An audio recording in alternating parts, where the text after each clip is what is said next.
एक समय की बात है। सोनम अपनी छोटी बहन रिया और अपने माता पिता के साथ रहा करती थी।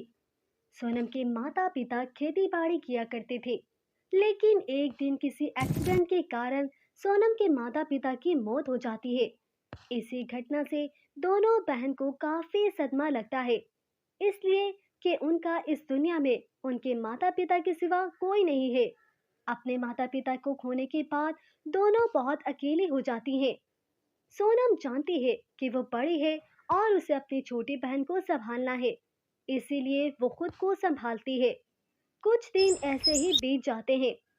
पैसों की कमी के कारण रिया अब स्कूल नहीं जा पा रही थी, इसलिए वो सोनम से कहती है, दीदी, मुझे स्कूल जाना है।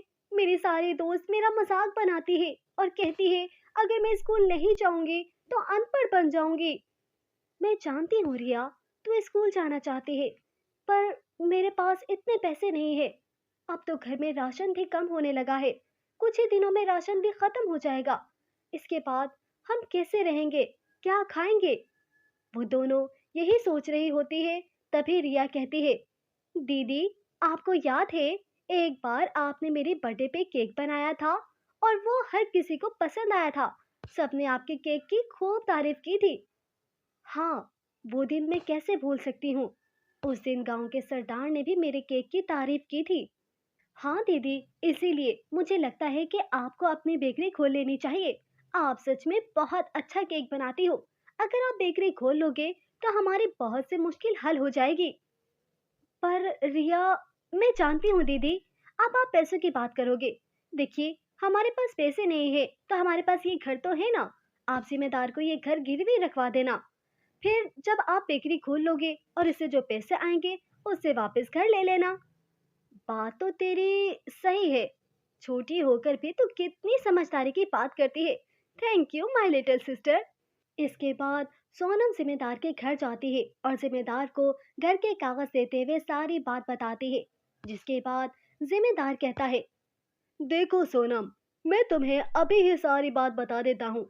जितना जल्दी हो सके अपने घर के कागज छुड़वा लेना, वरना 1 साल के बाद घर मेरे नाम हो जाएगा। सोनम पहले तो जिम्मेदार की बात को सोचती है, फिर उसे रिया की बातें याद आती हैं और वो जिम्मेदार से घर के पैसे ले आती है और साथ ही बेकरी भी खोल लेती है और घर का राशन भी ले आती है और उसी पैसों से रिया के स्कूल की फीस भी भर देती है, जिससे रिया फिर से स्कूल जाने लगती है। सोनम की बेकरी के सामने एक माधवी नाम की औरत की बेकरी भी थी।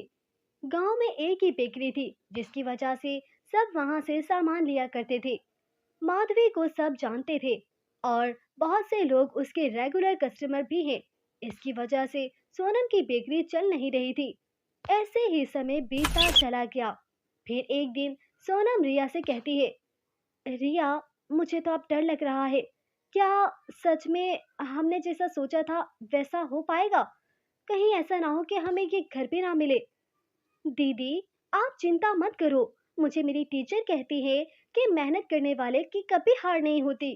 हाँ, शुरू में थोड़ी घटना होती है, पर आखिर में उनकी जीत होती है। अच्छा, तुम कहती हो तो कुछ दिन और देख लेते हैं। अगले दिन रिया सोनम से कहती है, दीदी, मेरी दोस्त का कल जन्मदिन है और मेरे पास कोई गिफ्ट भी नहीं है।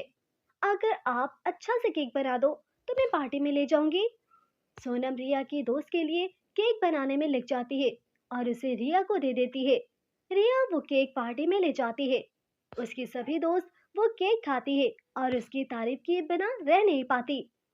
रिया, ये केक तुमने कहाँ से लिया? ये बहुत ही अच्छा है। हाँ हाँ रिया, इसका फ्लेवर भी बहुत अच्छा है। प्लीज हमें इस शॉप का एड्रेस तो दो। रिया अपने दोस्तों को सब बताती है कि उसकी बहन की बेकरी है और इनको इसका एड्रेस भी देती है। उस दिन के बाद से सोनम की बेकरी पे लोग आने लगते हैं और ऐसे ही माधवी के कस्टमर्स भी सोनम की दुकान पर आने लगते हैं, जिसे देखकर माधवी को बहुत गुस्सा आता है और वो कहती है, बस, बहुत हुआ। इस सोनम की बच्ची का कुछ तो करना पड़ेगा। इसको ऐसा मजा चिखाऊंगी कि कस्टमर इसके केक पर थूकेंगे। माधवी ऐसा सोच रही होती है कि उसे एक आइडिया आता है। अगले दिन सोनम को 50 केक का ऑर्डर मिलता है और वो रिया से कहती है, रिया, ये केक का ऑर्डर अगर अच्छा हो गया तो मैं जिम्मेदार से अपना ये घर छुड़वा लूंगी। बेस्ट ऑफ लक दीदी। अगले दिन सोनम ऑर्डर की सारी तैयारी कर लेती है और घर चली जाती है। जब ही माधवी रात में सोनम की बेकरी में घुस आती है और छुप कर सारे केक पर जहरीली दवाई डाल देती है, जिसे खाकर गांव के लोग सख्त बीमार हो जाते हैं और उनकी जान खतरे में आ जाती है। अगले दिन गांव के लोग सोनम की बेकरी जला देते हैं और यहाँ तक कि उसका घर भी जला देते हैं। दफा हो जाओ यहाँ से। तुमने केक में ऐसा जहर मिलाया है कि मेरे सारे मेहमान बीमार हो गए हैं और आधे हॉस्पिटल में मौत से लड़ रहे हैं। आइंदा इस गांव में नजर मत आना और दफा हो जाओ यहाँ से। सोनम और रिया रोते रोते गांव से चले जाते हैं और एक दरख्त के नीचे बैठ जाते हैं। मेरा यकीन करो रिया, मैंने केक में कुछ नहीं मिलाया। पता नहीं ये किसकी साजिश है। सोनम इतना कहती है, तभी उसकी नजर दरख्त पर पड़ती है। वहां पर एक परी रस्सी से बंधी हुई होती है। सोनम और रिया उस परी को बाहर निकालते हैं। तुम्हारा बहुत बहुत धन्यवाद, तुम लोगों ने मेरी जान बचाई। पर आप तो परी हो, आप खुद भी तो अपनी मदद कर सकती थी। हाँ, पर मेरे पास मेरी छड़ी नहीं है, वो जादुई केक के बादलों में फंस गई है। रानी माँ ने मेरी सालगिरह के लिए एक जादुई केक बनवाया था, जो जादुई केक चुड़ैल ने अपने कब्जे में कर लिया और उसमें मेरी छड़ी भी थी।